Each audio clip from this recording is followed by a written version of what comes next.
All right. Well, today's guest is Lisa K. Solomon. She's a designer in residence at Stanford's D School and founding chair of the Transformational Practices and Leadership at Singularity University. Lisa is a passionate speaker, author, and educator and thought leader focused on helping leaders learn how to be more creative, flexible, and resilient in the face of increasing complexity and change. Boy, we sure need some of your wisdom now, Lisa. Lisa's work focuses on developing teachers and amplifying skills, mindsets, and behaviors required to lead positive change. She's co-authored at the Wall Street Journal bestseller, Moments of Impact, How to Design Strategic Conversations that Accelerate Change. And most recently, Design a Better Business, New Tools, Skills, and Mindset for Strategy and Innovation. Lisa lives with her family in Menlo Park, California. Welcome to the show, Lisa. Thank you so much. So fun to be here. So Lisa, we have a lot to cover with you today. You have just an incredible background, and but why don't we start at the very beginning? Can you tell us like where you grew up, how your upbringing shaped the person you are, and then a little bit about the work you do today? Oh, absolutely. Well, it's so great that you're doing this, bringing new ideas to the world, particularly as it relates to the future of work. And I love conversations because I think that is where we do our best learning. So it's really exciting to be here. I grew up in Philadelphia, very far away from where I currently live now in Silicon Valley, on the suburbs, on the main line, and feel really lucky to have grown up there. And I think most importantly, looking back, have had the opportunity now that I consider myself an accidental educator to have experienced high school formative years at a Quaker school that really, really changed my perspective around what a community could be and how that kind of community can foster learning. And looking back now that I'm an educator, and I even had the opportunity to go back to my alma mater and be a guest lecturer there after my first book, I was able to be a guest in my beloved international relations class, Mr. Nicolai, Gary Nicolai. And at the time, Mr. Nicolai was just, we all thought he should be on Jeopardy. He was one of these brilliant guys. And every day our textbook was the New York Times. So we all walked around with these like dark ink stained hands from like going through the Times. And he really used the context as his fuel for learning. And that's what I remembered as a kid, that this was an insatiably curious educator that really cared about how his students engaged with the world. But going back to be a guest, I got to see Mr. Nicolai through adult and even parents' eyes. And one of the things that was extraordinary was how he welcomed each and every student into his class. Eyeball to eyeball. Hi, Gabriel, how are you? How's it going? Adam, how are things going? And just created this environment of care and allowed me to understand how Quaker values that really honor community, because I'm not a Quaker by religion, but I really benefited, particularly in those formative years, of being an environment where every student felt seen and heard. Fast forward now, 30 years or so, where I am now an educator at Stanford at the D School, where we're trying to teach human-centered design. And isn't that exactly what Mr. Nicolai was modeling for us? Focusing in on every single student to check in with them as a human before he dove into any of the material for the day. So I shared that as a microcosm, I guess, of my experience in Philadelphia, where it was a very caring community where people really wanted to know how you were as a human before they cared about what new AI, emerging tech, disruptive, whatever you were working on. So I try to hold on to that. It's interesting. So Lisa, you've had an incredible experience on the forefront of kind of design thinking. I'd love first you to talk about, I think sometimes people talk about human-centered design and they talk about design thinking. Can you describe the difference between those to us? Yeah, people really get caught up, I think, in the words, right? Are you a designer? Are you a design thinker? Is it human-centered design? Honestly, Gabriel, like I sort of feel like I'm an advocate for design writ large. I fundamentally believe that if you make decisions that affect other people, you are a designer. And so one of my favorite things to do is to work with leaders that couldn't possibly draw anything that resembled anything and immediately discount their creative ability. To say, oh no, designers have to be creative. To which I say, no, designers have to be intentional. designers have to be curious. Designers have to care about the choices that they're making, so much so that they put the rigor ahead of time to, first of all, discover what it is that the people that they're designing for need, and the discipline to go out and test if those ideas are the right ideas. So I think, to me, at the end of the day, design is a process of discovery and iterative learning. And design thinking was really coined. I don't know who exactly, coined it. If it was David Kelly initially at IDEO. I mean, it's been a practice around for decades. It's gotten more popular in the last 15 years. But design thinking put a method behind it. It put, oh, wow, you know what? You can put people at the heart of it. You can actually empathize and observe, and then you can go out and formulate an idea and then test it. And so I think what it did was it created some structure around a philosophy that was really about, can you understand what people want and need? Not because the data tells you, or not because your business plan tells you, but because you know them and understand them perhaps even better than they know themselves.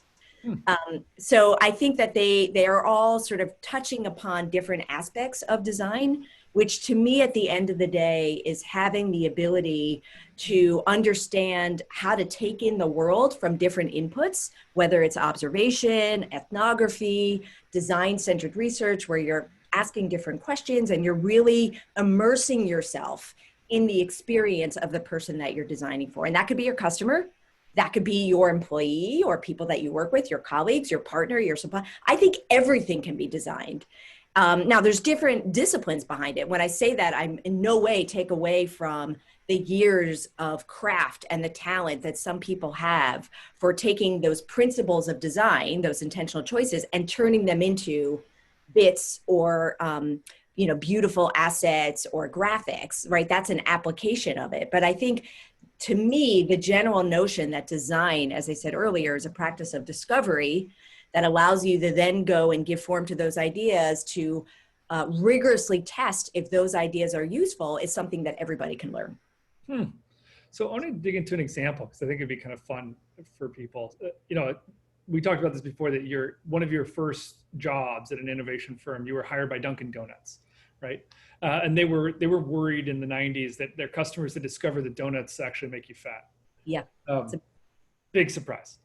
Turns out fried foods are not good for you. Turns out. So walk us through this example. You get brought in, and like normally, as like normal design would be, how do you make a better donut? How do you make a more tasty donut? Yeah. But they were kind of approaching it from the completely other side. So like, how do you even approach a project like that? That seems almost like counterintuitive, right? Yeah, it's a great question. And again, I did this in the early 90s. We didn't have the label design thinking. Ironically, I was working for a marketing firm. In part because we were helping existing companies grow their business. That was marketing. Later, we've now been able to understand with a little bit more nuance what these things are. At the heart of it, it was design-centered innovation. It was fundamentally questioning or re-examining what it was that the organization was doing or the company was doing on behalf of their clients. And might be fun to talk about General Nutrition Centers, because that was another one of our early clients. And at the time, the genius that I was working with just had this wherewithal of like, let's understand what customers want. Let's not look at these big statistically significant marketing studies, but let's actually go and watch them. So at the time, you're right, Dunkin' Donuts was like, holy moly, everyone in America is on a diet. We offer the most fattening products, aside from like General Tso's chicken. Like, we are in trouble now that the word is out that donuts are fried. And the question was, should we make a low-fat donut? Should we make it, like, that makes sense. That's what the data tells us. Everyone's on a diet. We have a fattening product. Let's go make a low-fat donut. But at the time, there was this little upstart, and part of design is having your antenna up for the adjacencies and for the small signals that are happening elsewhere that can give you some data about what else might be going on. So there was this small startup in, I think it was Virginia, called Krispy Kreme. And Krispy Kreme, as you remember, was a revolutionary approach to donuts. They were celebrating the fact that they were making these fresh donuts with a conveyor belt that customers could see, like, hot off like, you can't get any fresher donuts than Krispy Kreme. And in spite of, again, all the data saying, without a doubt, everyone was on a diet, never going to eat a donut, but, again, people were lining up around the corner for Krispy Kreme. So like, if you're in the business of bringing something new to life, that should hit your antenna. Like, your spider sense should be going off. Like, what's going on over there? Is that just an anomaly? So they sent me down with the biggest video camera you can imagine, because again, this was the early 90s. And I got up super early at 7 in the morning, and I just started interviewing people and asking them, like, why are you in line to get these donuts? Like, what is this donut doing for you? I got the most amazing answers, and I didn't even know it at the time, like how revolutionary it was and how important it was to get this data. I mean, I had people whispering into my camera, like, my day's going to be awful, but this is going to be the best part of it right now. To, you know, a teacher being like, listen, I'm going to have a really tough meeting with my colleagues. If I bring in a dozen of these donuts, it's going to go much better, you know, to all kinds of things. You know, I'm going to give back to the volunteers. And so what I learned in that was, like, there were all kinds of reasons for why people were buying donuts, not necessarily because of their calorie intake. This was not a nutritional bet.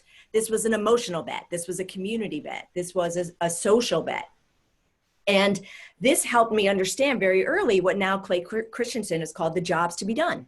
There are multiple jobs to be done if you're able to absorb them. And so this was just a very, very early lesson in understanding that donuts in this instant weren't doing the job of, you know, delivering healthy meals. They were doing all these other jobs for people that had value and that they were willing to spend money on. And long story short, this research, and when I showed them the video, they were like, oh my gosh. And in part, you have to take a leap of faith, because were these statistically significant insights? No. But does that make them any less valuable? No, right? So designers take a leap in the qualitative. Some people call it sort of the thick data versus big data, like the juicy leaning in, something special is happening here, right? Honoring a leap of faith or a point of view. Yeah. And we coupled that with some other data. It's not like we didn't do the other data.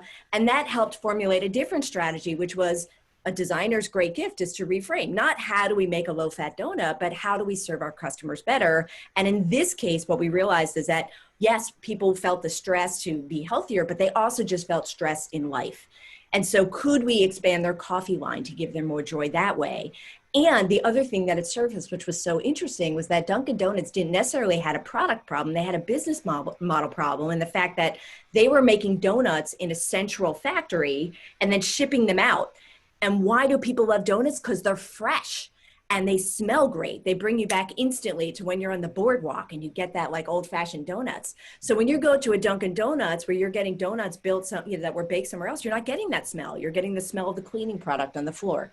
So it was a different question about how to create a different sensory experience in order to honor what this was for many people, which was a quick reward. Lisa, this is super. I love you hit on so many awesome points there. I've been a digital product developer my whole life, and the key I think you're hitting on this is appealing to the emotional sensory of people, right? Like it sounds simply, oversimplified, but making someone happy with a product is generally a good thing. But like you said about the teacher bringing in a dozen, to make friends and keep the peace, right? I mean, that's a powerful thing, right? And so what came to mind as you were speaking, and I'd love your take on this, because you're down there at Stanford, you're sort of in the middle of this, not you personally, but there is this just very controversial topic now around social media and its role in our society. And some of the billionaires who became very wealthy on Facebook are now denouncing it and calling it the new cigarettes. And I can't help but draw some similarities here with the donuts, right? The donuts make people happy and sort of give them what they want, but not great long-term health consequences. Facebook, I mean, if you're on this, if one were to be on this bandwagon that social media is destroying society and Trump and blah, blah, blah, I'd love your take on that. I'm sure, you've got some insights here. Yes, Adam. How much time do we have? No, there are people that are way more, in the sort of connection of policy and technology and all that. So maybe I'll approach it from a focus group of one, right? Well, look, I think you're sorry to interrupt. I think you're uniquely qualified though to talk about design ethics and, impact on society and that sort of thing? Right. Well, Adam, I will say this very question is what inspired a class that I teach at Stanford with the incredible Tina Seelig, who has written many, many books on creativity. And now Professor Drew Endy, who's the head of the engineering program at Stanford. And we teach a class called Inventing the Future for this very reason, Adam, which was this belief that there's so much emphasis right now, particularly in Silicon Valley, on technology and coding and what can the code do versus what should the code do and what should the code not do. And so this like mantra of Silicon Valley, move fast and break things, ready, fire, aim, like, oops. Like I would say the one difference with the donut is that a donut is not digital, right? Like you eat one donut and then you're like, that didn't feel good. My body's telling me something, that's on me. Digital, you're unleashing code into the world that, you then can't get back. You can't put that genie back in the bottle. And in fact, just this morning, I heard the head of Instagram on a morning show who was like, yeah, we missed it in 2016 with the misinformation. We didn't move fast enough. Well, that's got serious consequences called democracy. And so I think that there's a problem in Silicon Valley around accountability for the long term. And you're exactly right about what's happening right now in social media, which it is a tobacco thing. It is, and it's worse than that. I mean, it's not only worse right now in the short term, which is terrifying about the influences of where we're getting our information, coupled with the really assault on truth that's happening from public leaders. So we don't even understand what true is anymore. There's another thing that's being talked about that I don't think is urgent enough, which is what's happening to our young people, what's happening to the next generation. We don't understand what's happening to their brains that are in this constant like. They're not getting the time to think for themselves. And they're essentially getting assaulted. And with this technology, coupled with not just the technology, but with hundreds of neuroscientists, of behavioral scientists, of learning scientists that are every day applying their know-how to make these technologies addictive and to make them really in service of the business model versus in service of long-term health of these young people, right? You look at the studies around anxiety among young people, and it is alarming. It is worse than cigarettes because, again, it is scaled. Yeah, it is at scale. And, people are just like, either they're not willing to make the brave decision to take something off of their technology slate that is making them money, or that's just, they're somehow incentivized to think that's not my job. I don't know what is happening, but you can already see it. And this I remember, I think it was last year, I participated in Common Sense Media, does great work around understanding media. And they're increasingly taking on technology and then taking on lobbying, to take their research and bring it to Washington. But again, we see a disconnect between what technology execs know versus what Washington policymakers know. And there's a huge disconnect in knowledge there, and particularly the long-term ramifications of it. And I just really worry that we're not having the long-term view, particularly for our young people, that the oops is going to be way too late.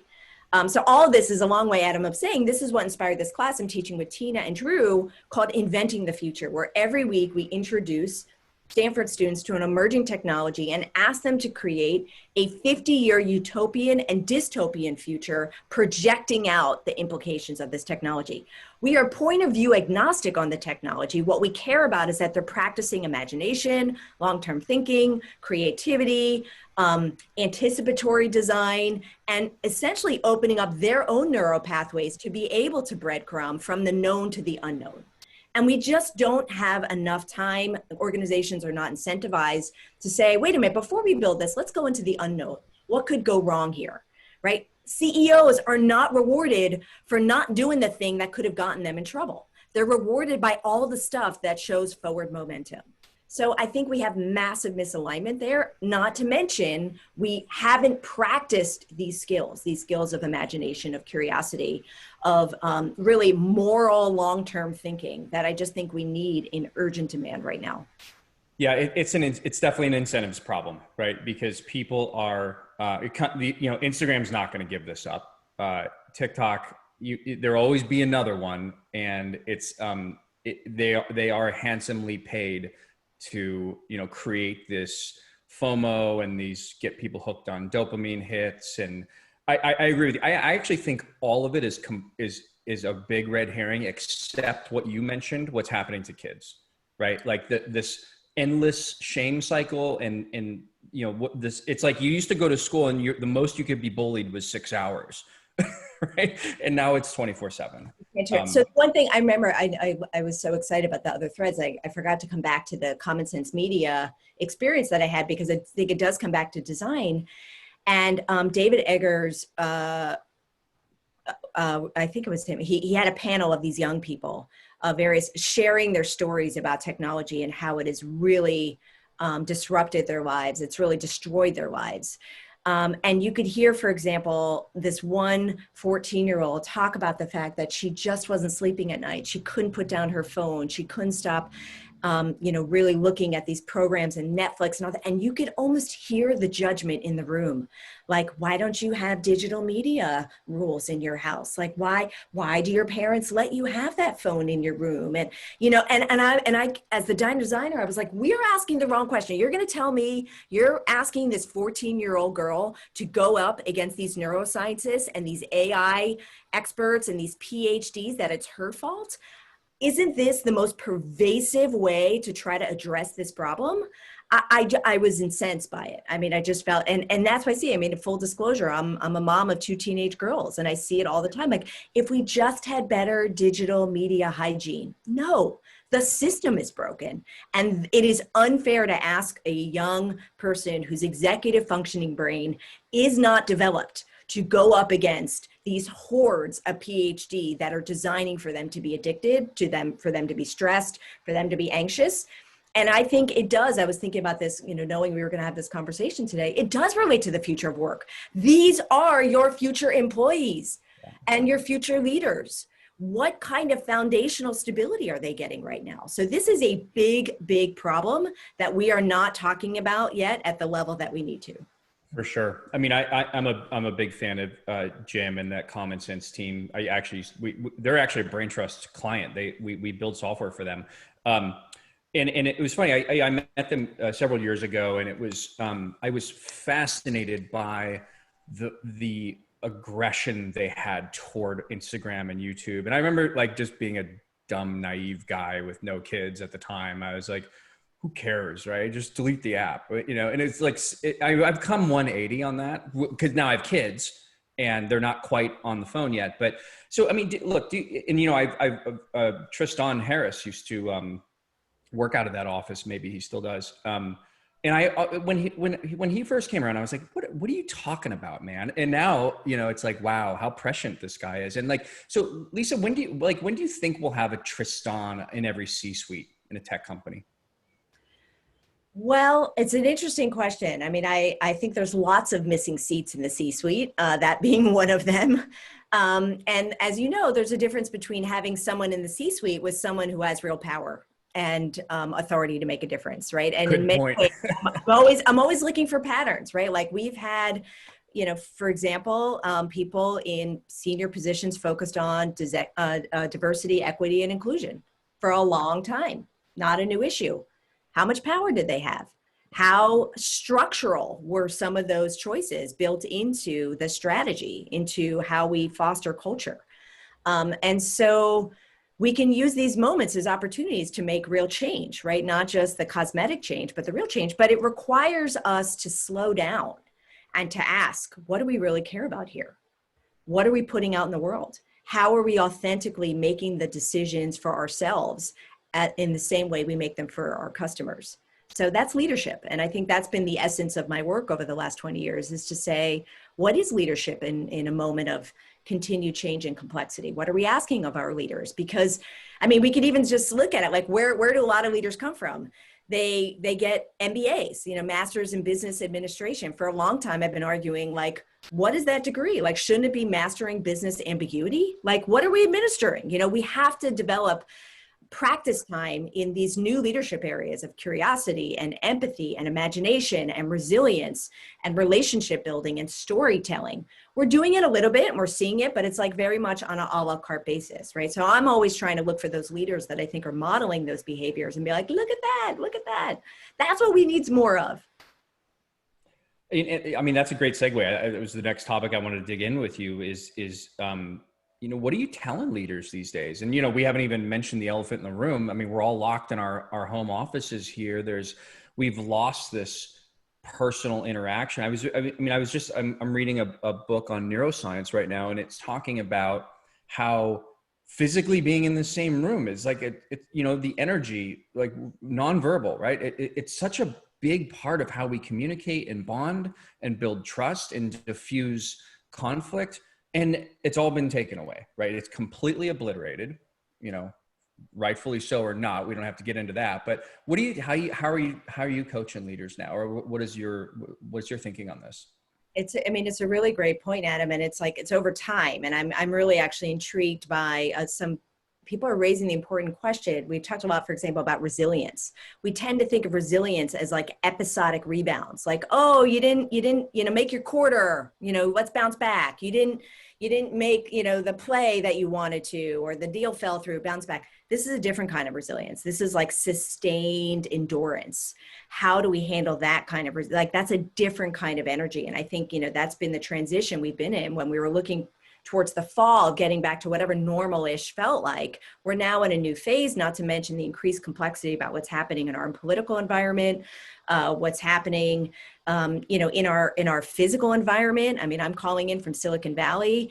Our fire season is far from done. We've just had two of the biggest fires in the state's history. The air goes, to qualities of 200 AQI and above. I mean, that affects all of us, right? Like that affects us to our core around our sense of stability and well-being. So what do leaders need to do? They need to show compassion and care, and mean it. They need to make sure that people are touching their employees and saying, are you okay? What is going on? How can we be there for you? What can we take off your plate? And mean it. Not just like show, oh yeah, we care. Okay, now go make your quarter numbers. Like to take a look and be like, what is urgent? What keeps us going? What is going to allow us to stay in business? Because if we can stay in business, we can keep people employed. And we have to take a hard look, like, is this the right business we can be in? Like, how else can we pivot or make some changes in order to create value for people in ways that, again, are aligned with what their needs are of this moment? So I think, literally carving out time every day to say, let me check in with someone, let me call someone, let me not just, project out on a company-wide webinar, but like, can I actually reach out to people? We've been doing that in the spring quarter, for example. We reached out to every single one of our students personally, individually. Are you okay? What's going on? Because we couldn't get a read, to your point, like not being in the same room, so much of the cues, because we're asking people to take creative risks in our class by definition. It's already unsettling to be in a D-School class because, you don't know, you're not used to there's no multiple choice of creativity. You gotta keep trying. You gotta put yourself out there. Now we have to do it remotely where we can do what we typically do, which is start with a presencing warm up that gets people more comfortable, more relaxed. How do you do that on Zoom? So we spend time calling every student. We're spending a lot of time now thinking about how can we reach out to students? I just started teaching a new class, for example, called Designing for Equitable Futures. We just started last week. We got a notice that one of our students had lost a lot in the fire. We checked in. Hey, how are you? What's going on? What do you need from us? That takes time, right? You can't do it if you're gunning every day, gun. So I really hope that leaders give themselves time to slow down, give themselves to take care of their own sense of well-being so that they can project out the kind of care and compassion that you can't use social media for. Yeah, I mean, Great advice. I can speak to that myself. Just, I think at the early part of this year it took me quite a few months where it was just baseline survival. Right. I just felt like I was plugging holes and just trying to survive and get around the next corner. Like in 2 weeks, it's all going to be different. And then it was 4 weeks and 6 weeks and 6 months. We just got off a fundraise. If you couldn't tell, that's what he's talking about. And one of the things that I noticed there was that when I'm in survival mode, it's really hard to be creative. It's hard to invent when you're in this point when you feel like the ship is sinking, right? Thinking about inventing a new ship versus just making sure you don't go down into the ocean. But you talk a lot about shaping or inventing the future that you want to see. I want to like dig into that a little bit and understand like how do you start? Like how do you advise, you know, other companies? A lot of the listeners maybe like executives at large, you know, non-tech companies that are going through massive transformations and are trying to reinvent themselves and reimagine how they deliver products and services. So I'd love to start at the beginning. Like how do you advise people and companies to invent the future that they want to see? Yeah, it's a great question. And it is shaping a lot of my work going forward. In fact, some of the most exciting work I'm doing is working with my colleagues at the K-12 lab at the D School that's specifically focused on primary education. And we just released an article earlier this week called Educator as Futurist, which is all about shaping the future. I mean, if you think about it, for example, in K-12, we spend a lot of time studying history. And studying history is super important because it helps develop pattern recognition, the ability to hold multiple perspectives, to be critical thinkers. But we can't influence history, can we? Like it happened. You know, there's no courses that are part of the Common Core on futures. That blows my mind. That blows my mind. So we're trying to fix that humbly, small ambition. But one thing I would say from the start is to pause and say, what's happening in the external environment that is meaningfully going to affect the future. So a lot of, I don't know if you guys are doing this, but a lot of what we learn as leaders and CEOs, particularly when we're developing strategy, is to do a SWOT analysis. Maybe you've heard of that. Like, what are our strengths? What are our weaknesses? What are our opportunities? What are our threats? Super important. It's important to notice that the focal point, though, is today on what you're doing, like internally, your organization. What are your strengths? Versus what's happening in the external world. So futurists, scenario planners, and strategic foresight start with a different acronym. They start with an acronym called STEEP, which stands for social, technological, environmental, economic, and political. What's happening in that ring that might then change the dynamics of your industry, which ultimately might give you a chance to make a future shaping moment. And so what you'll do is you'll spend time articulating, like, what are all those things in the external realm that are meaningfully changing because of how events are unfolding dynamically. So for example, in the social realm, like think of all the implications that COVID has had on the changes in our social behavior. Anything from where we're gathering, as Adam said earlier, to restaurants, to where people are living. People are migrating for the first time that I've been in the Bay Area in 20 years out of San Francisco. I've never seen a down market in San Francisco. Like that was crazy pants to talk about that, 5 years ago, or even 3 years ago. But if you're thinking that this pandemic is going to be around for a long time and you have the ability to move yourself out of a densely populated urban environment where you are destined to bump into others that may be infected, wouldn't you? And you have the ability to do your work elsewhere where it's not tied to a close commute. Why would you stay in that city, right? So the dynamics are changing. So you could unpack any of these and just list out not what your organization is doing, but what changes are you seeing in that macro environment? And for those that are uncertain, because we don't know, we don't have a crystal ball, what you do is you do basically a spectrum analysis where you take one of those. Let's take San Francisco, for example. Do we think that this sort of migration out of San Francisco is short-term? And it's going to come back once we have a vaccine or whatever? Or is this going to be long-term, that we're in fact going to see a continued migration out of cities, right? We don't know, but at least you're playing out, you're teasing out the spectrum. And then you would say, what factors would lead to this side of it being short-term and what would lead it to being long-term? How do we go and monitor those signals? So that's one way to get started, having different conversations about what's happening in your external environment. And you can imagine this takes time. This is not an easy exercise. You don't just plug in some sensitivity analysis to a spreadsheet that you had for your last business plan. This works well, for example, when you bring in external experts in different fields. So when I started doing scenario planning work about 20 years ago, we had a group called the Group of Remarkable People. 100 or so experts in astrophysics and computer science and in journalism and in cultural anthropology. We even had an astronaut and a musician. We'd bring them in to provoke us to think differently, to think sideways. It's one of the reasons why, for example, our firm Global Business Network was the incubation for Minority Report, right? Only now, 20 years later, are we starting to see some of that haptic technology come on. They imagined it then. Why? Because they had conversations with interesting people asking what if, without criticizing, without that would never happen because. So lots to unpack there, Gabriel, but I think the first thing I would say is to really try to invest and understand what's happening in the external environment, even as it folds. So some of it is an imagination, and I could share more tools that we use, and that's a lot of what we teach in Inventing the Future. But some of it is also just looking to examples that are happening in other parts of the world.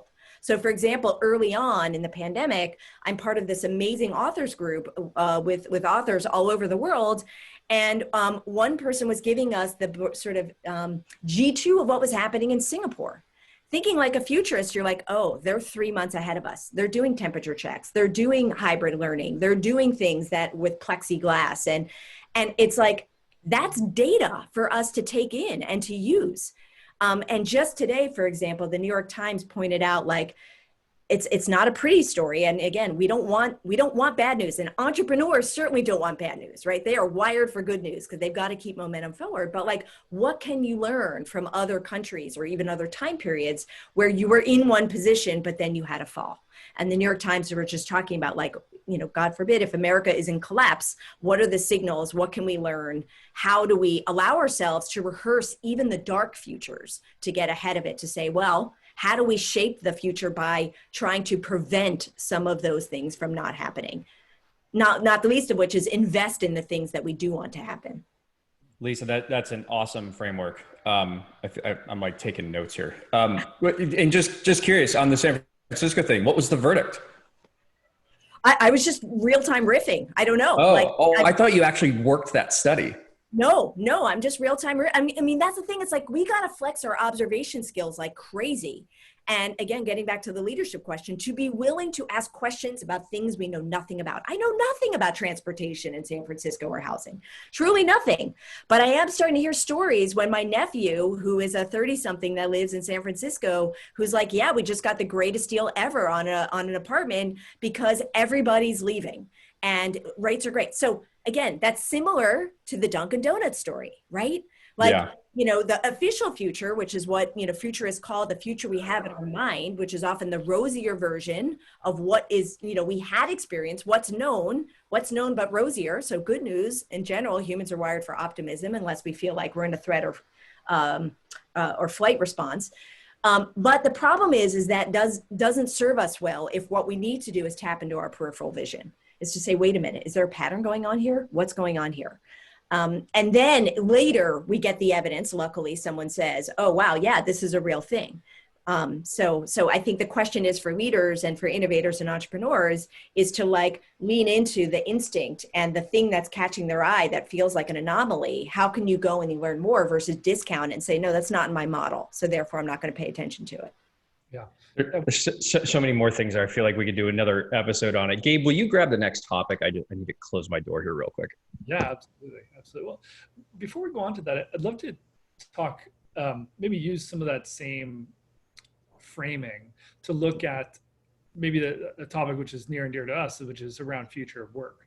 And maybe some of the big trends, or how, if you were working with a large enterprise right now in the United States, like how would you help them kind of unpack the forces that might have a dramatic impact on their workforce in the future, or how they deliver their value propositions? Yeah, I mean, what an important and big topic. Like lots of ways to unpack the future of work around the future of value creation versus the future of relationships versus the future of connectivity, future culture, future of talent. I mean, so many different ways. And I will say, like, that is a fundamental design principle too, which is to get the initial question, right? To spend time questioning the question. There's a famous joke. How many designers does it take to change a light bulb? You ever heard this? Why do we need a light bulb, right? I mean, so it's sort of like, you know, so I guess I would say, like, it really, I think, depends upon, you know, how you're even examining the future of work. You know, is it the future of productivity? So I certainly think that one thing to be thinking about is, of course, like, how is work going to get done? And I think one of the things that's miraculous really is how we all adapted to one of the most extreme disruptions I've ever seen in my lifetime, which is like Friday, you're working in the office, Monday, you're not. Like, and now we've had the last 7 months to kind of adapt and get into new norms. And, and we even see this, like at first everyone was like, wow, I have so much time. I'm not commuting. What am I doing? And now people have filled it. Right. And we're starting to see the adverse effects of some of this, working from home. Adam talked about like being in the same place every day and not seeing people. I think some study, and I didn't look at it closely, but some horrifying study about how this epidemic is affecting women in significantly bigger proportions than it is men. That because we're all home, we're still going to, unfortunately, traditional roles where women are getting the burden of housework, the burden of childcare, the burden of taking care of things that they might not have had to when their children were at school. And, the response is that they're leaving the workforce. This is not a short-term thing. This is a long-term thing. So if you're someone that is thinking about, wow, I think the future of work is going to really depend on diversity, boy, you better be paying attention to this. It was over 1 million women have left the workforce since this pandemic started. And these are structural changes, right? I mean, it's very hard to come back, especially if you're under economic duress and you can't afford childcare or school or whatever. And yeah, it's awful for so many reasons. So, Adam, what a great opening to say, getting back to Gabriel's earlier question, like, how do we shape the future? If you've heard that stat and you are a leader or business manager, and you know that you value diversity and you definitely value the women on your team, I would be calling them every single one of them. I'd be calling them, checking in. What's going on? How are things at home? What can we do to support you? The loss of that kind of person in your organization is monumental, right? So get ahead of it. The thing that I keep going back to, I don't have a crystal ball, but what I'm always willing to say is that in your control or out of your control? If it's out of your control, then you monitor like crazy and you try to get as smart as possible. If it's in your control, then you make an experimental choice to say, what else can I do to favor it towards the outcome that I want? And what I would suggest is that when we are overwhelmed with so much stuff that feels out of our control, we forget to ask that question, wait, what can I control here? What is in my control? I wrote an article early on in the pandemic called Living, Learning, and Leading in a Pandemic. And it's really sort of about this, like, what is in our control? For example, we can't control what's going to happen from the federal government and what kind of guidelines they're going to say or not say, whatever. But we can control, am I going to see somebody, and get close to them or not? Am I going to wear a mask or not? What am I going to do? In your control. Now, granted, not everybody has that. And I think one of the horrible things that have come out of it with glaring tragedy is that inequalities that this pandemic has unearthed around frontline workers, that people essential workers that don't have the same kind of choice that knowledge workers or tech workers, might have. And I think we need to take a really, really hard look at that. So I don't mean to any way suggest that everybody has everything in their control that they can. They can't. And, this is shine a light on that. So anyway, I know we veered. Yeah, well, that's a whole other debate, right? It's like, Newsom took the liberty of deciding which jobs were essential and which weren't. And many would argue all jobs are essential. And I think that really could have been handled a lot better. But speaking of things you can control who you vote for. And you have this interesting project called Vote by Design. Can you tell us more about that? Yes, I became an accidental civics educator in the last year. God bless you. Yes, I and again, through the lens of design, right? If design is a practice, going back, discovery and learning, that provides clarity from complexity, and we can apply that to big things that are on the horizon, like what big thing was on the horizon that needed a little bit more clarity from complexity. So about a year ago, I partnered with a fellow scenario planner and a neuroscientist that I worked with for many years. And we created a pop-up class at the D School called Vote by Design. And the idea was looking at the external environment. So this is our whole conversation in this one experiment, taking a look at 2016, and we looked at the external factors that influenced what was arguably one of the most divisive and surprising events of our modern electoral history. Did we see any of those meaningfully change? Like, was there going to be less foreign interference, less social media influence, less echo chamber, less sort of narration from pundits and polls? No, of course not. It's going to be amplified, right? So why would we expect voters to feel any more agency when the external environment was going to be more, not less? Secondly, we took a look at what actually enables individuals to feel confident in their vote, particularly first timers. And we really didn't see anything. And so we created a short program that allowed first-time voters to better understand how to break down this abstract concept called voting into a critical thinking approach that will allow them to understand their own values and how it applies to them as voters. Because what we learned, again, similar to the Dunkin' Donuts from going to talk to students, students don't have an apathy problem. If you look at a lot of the demographics and you say, what's wrong with those young voters? Why aren't they voting? They're apathetic. They're not apathetic. All you need to do is to take a look at some of the incredible activism we've seen over the last 4 or 5 months. They are not apathetic. They lack agency, meaning they don't actually understand how to think like voters. Why? We teach them how to be students. We teach them how to get an A on their US history AP. And we teach them to memorize important dates around the suffrage movements and Voting Rights Act. That's important. But that doesn't mean they know then how to look at a complex field of different individuals to say, which one of these individuals will I vote for and why? So Vote by Design is a very simple process that reframes the voting process to not be, do I like this person or this person? Are you a Dem or Republican? Are you for this or are you for that? To say, what is the job to be done?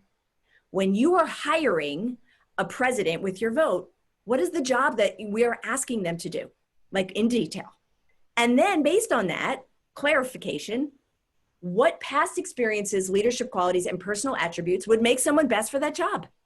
How do we know? How do we gather evidence? And if somebody has a different opinion than you, like I think we need a bold leader, but Adam, you think we need a pragmatic leader, great. Now we can have a conversation. Now we can say, wow, that's so curious. Why do you think pragmatism matters? Here's why I think boldness matters. And then we can go back to the job to be done. How would that help someone do that job? So that's what we've done. And then the last piece about it, bringing in the futures, is to say, okay, we're making this decision now, right? We're getting this historical data to make the best decision we can that's making an investment in the future. How might the future change and why? What are the conditions in which this leader is going to have to operate? So we created 5 scenarios. This is a year ago. We created a scenario of a natural disaster where wildfires were burning in the West while Gulf hurricanes were hitting the Southeast. That's called last week.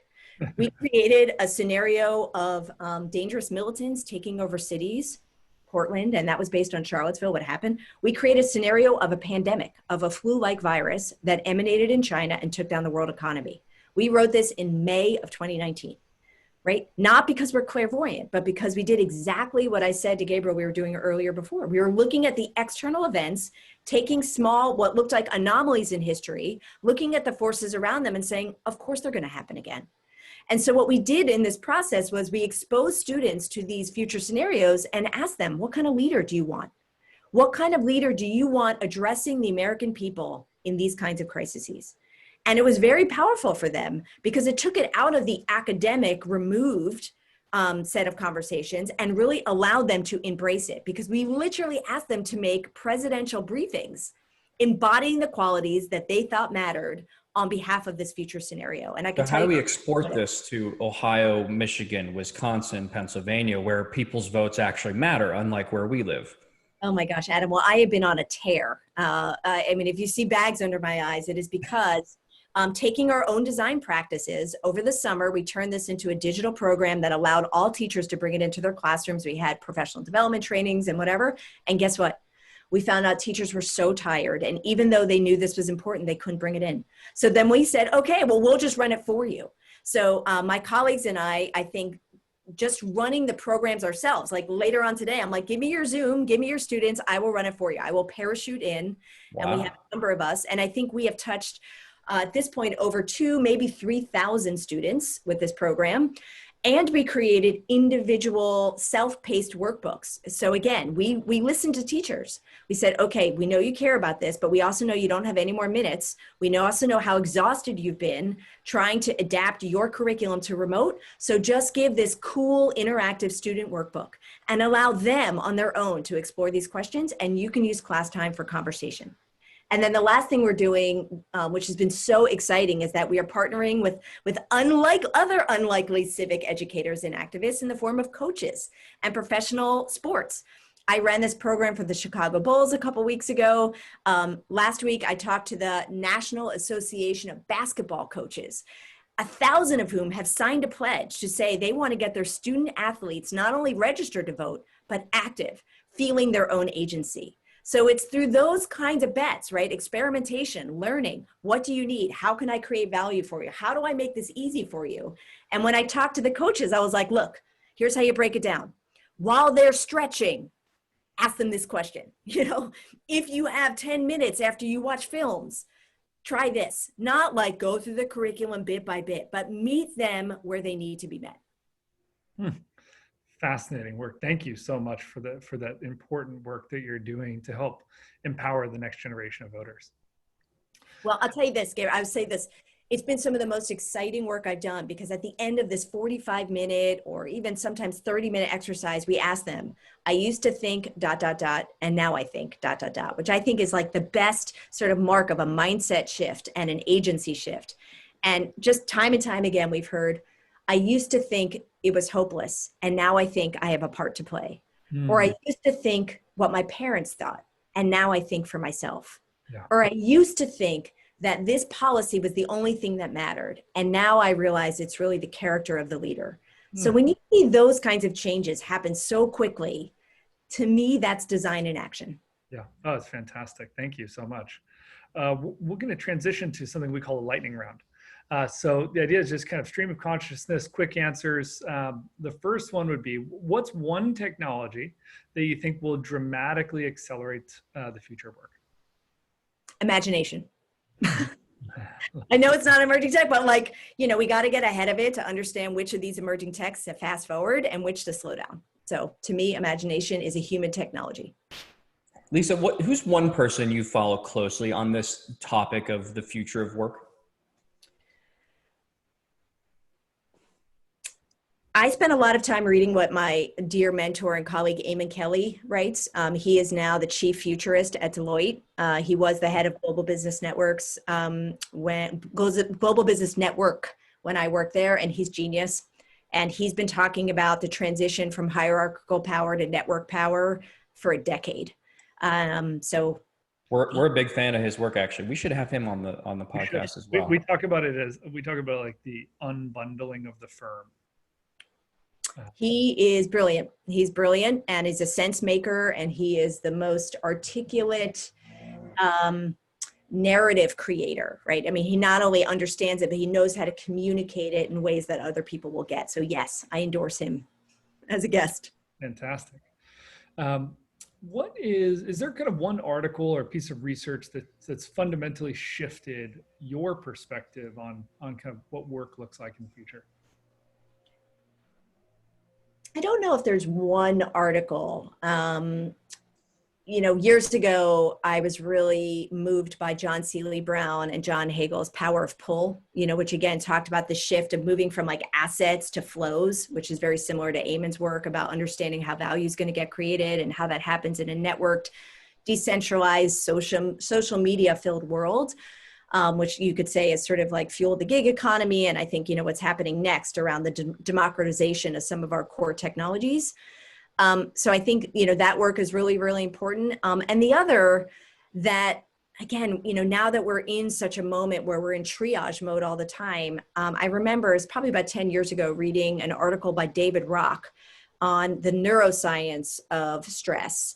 And really understanding, just as we were saying earlier, that when our brains are in constant state of uncertainty and threat, we retreat to that limbic brain of survival. And, if our workers, right, writ large, are continuing to endure this state of threat, how are we possibly going to ignite creativity and imagination? So when I learned that, and I realized that most people are not wired to lean into ambiguity, to lean into challenge, not because they're not capable of it, but because they've not practiced it. They haven't had we can only get better at the things we intentionally practice. This was a game changer for me, because it allowed me to understand, and ultimately what became Moments of Impact and so much of my other work, that everything can be designed.